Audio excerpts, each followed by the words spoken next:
લીંબડીના ખાકચોક વિસ્તારમાં અશોકભાઈ રામજીભાઈ મકવાણા નામના રિક્ષા ચાલક પર 6 થી 7 વ્યક્તિઓ દ્વારા હુમલો કરવામાં આવ્યો હોવાનો આક્ષેપ ઉઠ્યો છે।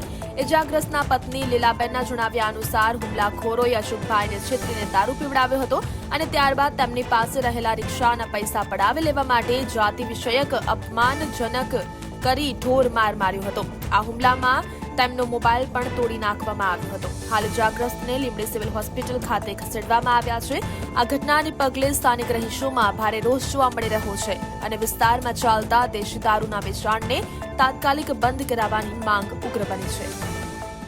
ઘટનામાં એવું કે મારા ઘરવાળા અને ખાટચોકમાં દારૂ પીવા જાય તો ફેરો મૂકવા જાય ખબર નહીં, પણ એવડા ખાટચોકવાળાએ દારૂ પીવડાવ્યો પૈસા બારામાં અને લપાઈ કરીને ફોને ભાંગી નાખ્યું અને એવડા એ બધા આખું ટોરું એક છૂટ્યું।